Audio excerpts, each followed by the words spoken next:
literal giant ass elephant in the room. I am tan as right now.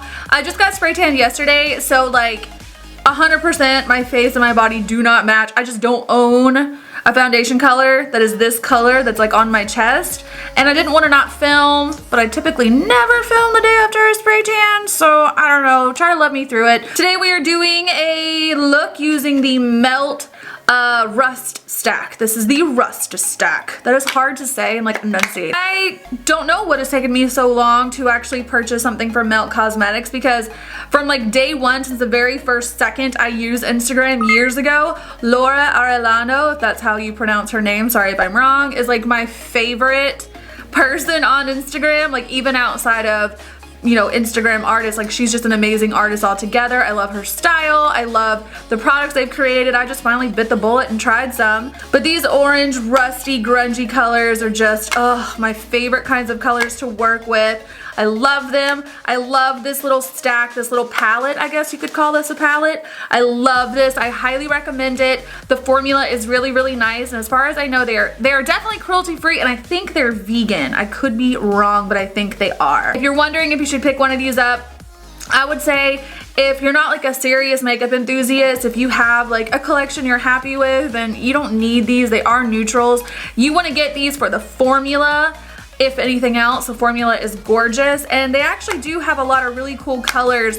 I want to get all their matte neutrals, all of them, like, and now they sell them individually as far as I know. So yeah, I want them all, but I love this. I love this. I love this. I love this. I also used one of their lipsticks today. This is the Catsuit lipstick from them. It is a really matte lipstick. Like, I haven't used a matte lipstick that wasn't a liquid lipstick in, I don't even know how long. This is the first time I've done it in, I could probably say years, and I would be correct if I said that. And I really like the formula. It ain't going nowhere. Where are you going? Nowhere. If you know what movie that's from, we can be friends. Anyway, I hope you guys enjoyed this video. Sorry I'm all over the place. I am super hyper today, but I love you guys so much. Please subscribe if you have not. Check the down bar for links to all my social media platforms. Subscribe if you have not. Did I say that? Whatever. You know what to do. Love you more than you will ever know. Bye. Alright guys, off camera, I went ahead and primed my eyeballs using my MAC Painterly paint pot. Use whatever primer you have. And then I'm going to take the color Antique from the Melt Cosmetics Rust Stack. I don't know why I can't ever get that out. It's a really, really pretty pale apricot color. I'm just taking this on a Sigma E40 brush to start working this up in my outer corner and going upwards towards my crease. This look is like supposed to be kind of messy and blown out, so don't worry about making things too perfect, but I do recommend, like, right when you get there on the inner part of your eye where I'm at right now, taking your brush in circular motions. I find that when you work with matte shadows on top of a base, sometimes they can get choppy right there in the inner corner. It's like a very clear, like almost as if it looks like your brush was skipping on your eyelid. So I find that when you just work that into the inner corner where I'm at right now, taking circular motions, it helps kind of dispense the color and make it a little bit more seamless.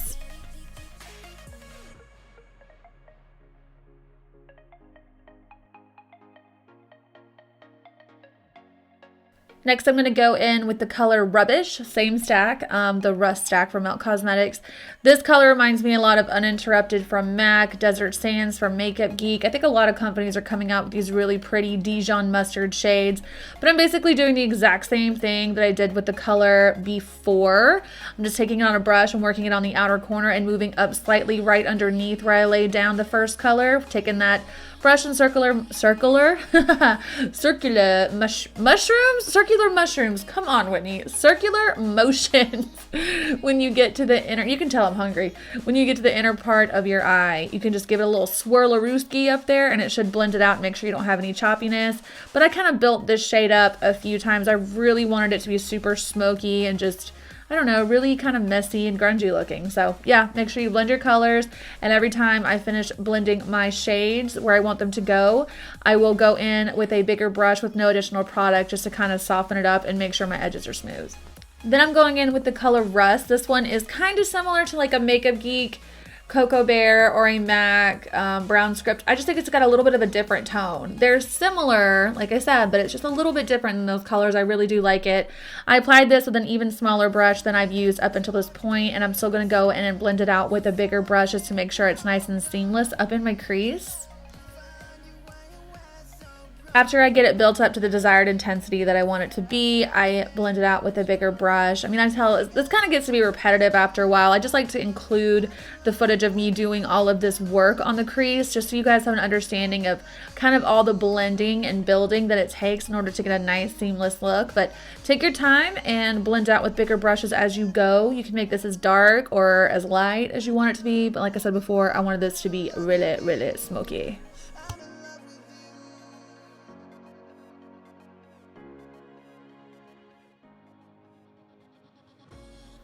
Then I'm going to go in with the color Rot, same stack, the Rust stack. I love this color. It reminds me a lot of NARS Coconut Grove, which you guys have been watching my channel for any length of time, you know, is like my favorite eyeshadow. I use it almost all the time. After I put that in the outer crease, like the very, very lower corner, I just started blending it out again with bigger brushes. Adding and blending, blending and adding. Just take your time with this. As always, this look isn't meant to be super gorgeous, glam, or, you know, precise. So I just had fun with it and just layered down colors. And then, you know, I blended it out. Sauerkraut. Then I'm going to go back in with the Rubbish color. It was the second color that we put all up at our crease area. And I'm going to take a flat butt brush and pat this all over my lid. You want to do this because you're going to blend a light color up on that lid area, like the very, very inner lid, and you need it to have something to blend into so it's a nice gradient effect. I'm going to take Antique, which is the lightest shade in the entire stack. It's like a milky bone color. And then I'm just going to pat that on top of my inner lid on the mobile part of my eyelid. Wow, I'll say lid one more time. After I get that all nice and happy, I will go back and blend the two together. So once again, like I said, it is a lot more of a gradient effect instead of a harsh transition between like this kind of bone color towards that really dark color in the outer corner. You need something in between. Then I'm taking the Tarteist Clay Paint Liner, and somebody was asking me on the last video what brush I use with this liner. I'm using the brush that Tarte makes. I really like this brush. It's really easy to work with, and it doesn't tend to get like frayed and difficult to use as quickly as I feel like some of my other liner brushes can tend to do. There really was no rhyme or reason or specialness to my eyeliner today. I just wanted a thin-ish line that I could use to hide my lash band. If you guys have noticed, I'm really not a big winged eyeliner person. I feel like if I was going to do wing liner, I would have to have little to no eyeshadow on at all. I just don't like the way a wing looks on me anymore, personally. I feel like the wing covers up too much of my eye makeup. There's like no point to it. Is that weird that I feel that way? Then I'm going to tightline my eyes. Have you guys ever seen A Clockwork Orange? Like, that's what I think about every single time this shot of me tightlining my eyes come up. Really sorry if it's super gross and disturbing, but I just can't get the stupid eyeliner in there any other way. Then I'm going to curl my lashes. This is the Tarte eyelash curler that I bought a couple weeks ago. I'm really enjoying it. I've been kind of telling you guys a lot lately how much I think it makes a difference when you have your lashes prepared properly for your false lashes. This is the Too Faced Better Than Sex mascara, by the way. I find that if you have a good mascara and you get your lashes nice and curled, the false lashes will just sit a lot better on your eyes. And if you have hooded eyes like me, you can find that it might be a little bit difficult to get your lashes, especially long ones, to look good on you. I think the trick is just getting your real lashes to create like a nice base for the lashes to sit upon. These are the Vegas Nay Grand Glamour lashes. I know you guys are probably tired of seeing these, but I do have some new lashes coming in. I will be using different ones. I promise I'm going to mix it up, but I just have to play with these for a while and make sure they sit where I want them to and they're turned upwards. That's kind of the trick here. Then I'm taking the Becca Backlight Primer. This is a very, very pretty illuminating primer. I just wanted to see what it would look like underneath a matte foundation to see if it would give me a nice glowy lit from within look, and it actually totally does. I smooth the backlight primer all over my skin with my hands, and after I get it all over the surface of my skin, I'll go with the Tarte Clean Slate Timeless Primer. This is the one that I use more to minimize the appearance of my pores. I am super spray tanned, and so everything is just really brown right now, and not in a beautiful, like, I just got back from the Bahamas way. It's a very chemical look that I have on right now. I'm really sorry. Like I said, I did spray tan the day before. Then I'm taking the Urban Decay All Nighter Foundation. This is a matte foundation. It's very full coverage, as you can tell. Like, I just barely dipped my brush into the product and I'm putting it on my face and everything is like basically getting erased. Obviously this color is not my shade. I don't know what's been going on with me lately and my foundation's not being the right color, but I need to chill out with the spray tanning. I guess I'm just getting a little eager beaver with it, but I will make this work. If you ever have a foundation that's either too light or too dark for you, and I do mean like only by a shade or two, you can fix it. You can manipulate the way it looks. You're just going to have to do it with things like bronzers and highlighters and using your concealers to do that, to lift the tone or to deepen the tone. In this case, I was going to have to use bronzer to make it a lot darker.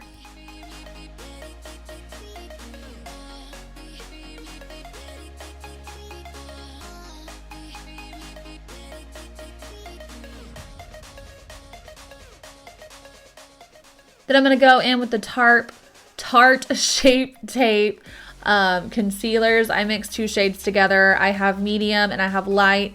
Medium is just light enough to even be somewhat of a highlight on me, but since I've been kind of into a lot more of a bright highlight lately, I do kind of mix a little bit of the fair shade into it. I don't know if it's going to make it into the video that I did that, but I definitely did. I always highlight underneath my eyes, the bridge of my nose, my cupid's bow, and my chin. Oh, there it is. See, I just mixed just a tiny bit of it in the very center parts of the area that I already highlighted just to create the perfect shade. And then I'll take my beauty blender, or in this case, my Real Technique sponge, just to blend it together, absorb any excess product, and make sure that it is nice and smooth and seamless underneath that eye area. I tend to blend my concealer out for probably 3 times longer than you think I do based on the footage that actually makes it into this video. So yeah, blend it out. You know what to do.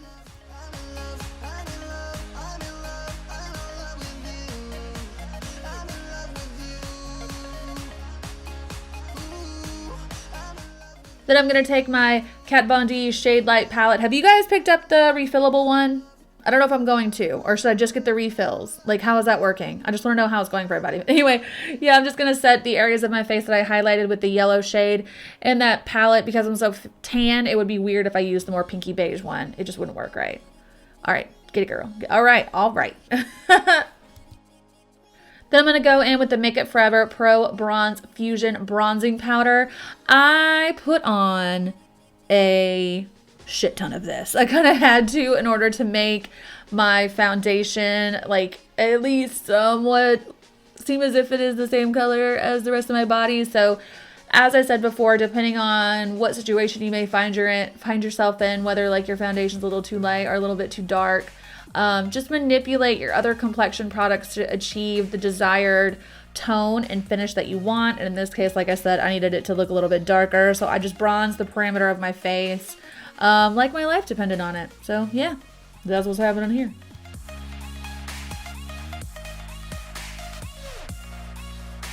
To contour, I'm going to take the Shade Light palette again, and I'm just going to work with that middle shade right there in the center. I'm actually so tanned that that middle shade isn't even really dark enough for me, but I knew I was going to reverse contour later, which was going to present kind of a more sharper and structured contour. You don't always need to add more depth. If you just add more light by contrast, your contour will seem a little bit more bold, and it won't necessarily have to look as muddy, as dark, or as unnatural as it would if you just like put on a lot of dark contour. Just add a little bit of light, a little bit of light. For blush, I'm going in with Wild Honey from Becca. I wanted something, I mean, I always kind of want a neutral blush, but especially today because I didn't want any peachy, bright, corally tones on my skin whatsoever. I just kind of wanted it to be somewhat monochromatic, so I'm just putting that all over the apples of my cheeks using this brush from Sigma just to add a little bit of color to my cheekbones. Next, I'm going to take that beauty blender with a little bit of loose powder just to kind of clean up that contour, lift it, make sure it didn't go down too far. This also will set this area of my face. I really didn't use any setting powder today because the Urban Decay All Nighter foundation is matte. It's like a beautiful matte finish that isn't too chalky or powdery or flat. I did want to just make sure I had some cooking powder on my face just to make sure that I did stay place all night.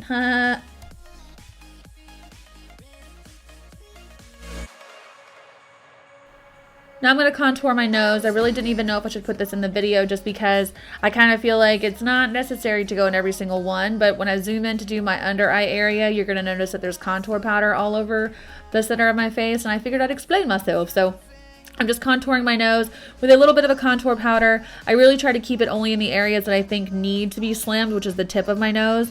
And then I'll run a little bit of baking powder down the center of it. I'll clean that up. Oh, okay, all right. Then I added a little bit on the side. I'm listening to music today. I never do that when I film for this reason. I put a little bit on the side of my nose, and I will leave it to sit there while I do my lash line. Speaking of my lash line, I'm going to start off with that lightest color we went in with, that pale peachy apricot color, and I'm going to run it from inner corner to outer corner. I'm really going to smoke the bejesus out of my lash line. Like, I'm going to take it down to my ribs. So that's why I thought I'd include all of this extra footage today. After that, I'm going to take a little bit of a smaller brush and I'm going to run that second color that we used a little bit closer to my lash line. I go back and forth several times. Every step you see me doing, I went back and forth and did it a couple of times. I just had to edit some of it out. Then I'm taking the rust color, you guessed it, inner corner, outer corner, taking it a little bit lower, making it a little bit more smoky and creating a little bit more depth, and I'm connecting it to the outer corner of my eye around my eyeball. Then I'm going to go on with this super dark shade, and it's going to go, you guessed it, even closer to my lash line. After I laid this down, I ended up going in with an eyeliner. I'm blending it out right now. But after that, I ended up going in with an eyeliner. This is just a brown eyeliner. And we will do, and I just ran that in my waterline and a little bit below so that I could further smoke it out again using that darkest brown shade you see right here. I went through and, like I said, did this a few times. This is really going to depend on how smoky you wanted it to be, but I don't know, man. This is just always my favorite part of the look is the lower lash line. And if I'm feeling like doing more of a grungy look, then the focus of the look tends to be the lower lash line. You definitely want to take your time with it though, because doing eyeshadows on your lash line is really no different than doing them on your lid. You have to blend it and take your time and build your colors. I just kind of kept adding that dark color to the lash line and blending it out until I was happy, which it comes soon. Soon I'll be happy.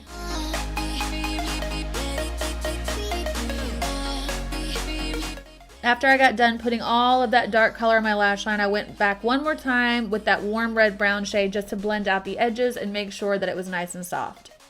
Finally, moving on to lower lash mascara. Going back in with the mascara that I use on my top lashes. I'm just going to build this up until my lashes are long and voluminous. Once I was done with all that, it's time to wipe away my cooking powder. Just going to take this off with a clean brush to make sure there is no traces of it left behind. And the cooking process did like exactly what I said it would. It lifted my contours, brightened it up, and it made it bulletproof for the rest of the day. Then I'm going to go in and take the Filter Finish Setting Powder from Laura Geller. I'm just going to take this and put this in the areas of my face that I'm going to lay down my highlighter later using a smaller brush, just to kind of, I don't know, make it a little extra glowy today. After I get this where I want it to be using this smaller brush, I'm going to take a big old fat Mac Daddy brush, swirl it all up in that powder, tap off the excess like so. I'm actually tapping off quite a bit, which is what I recommend you doing too. And I'm just going to hit it all over my skin to make it nice and glowy all over. Then going in with the Tarte Double Duty Highlighting Kit. This is like a contour and a highlighting powder. The highlighting powder is so beautiful. That's what I use today on the planes of my cheeks and the tip and the bridge of my nose. For lip liner, I'm taking this color from Urban Decay called Conspiracy. I wish I'd have gone with a darker brown lip liner because it's actually way too light for the lipstick that I'm using. Sometimes I don't mind if lip liners are the same color, but I really don't ever like them to be lighter than the lipstick I'm using. But it did the job. For lipstick, I'm taking Catsuit from Melt Cosmetics. It's a really pretty deep brown, and this formula is extremely matte. I wasn't quite prepared for how matte it was, so I really had to go in and lay it down straight from the tube, just kind of on the bigger areas of my mouth, and then finish up any of the detail work or the smaller areas using a lip brush in order to get it where I wanted it to go. Anyway, I hope you guys enjoyed this video. I enjoyed making it for you, and I'll catch you in the next one. Love you more than you'll ever know. Bye!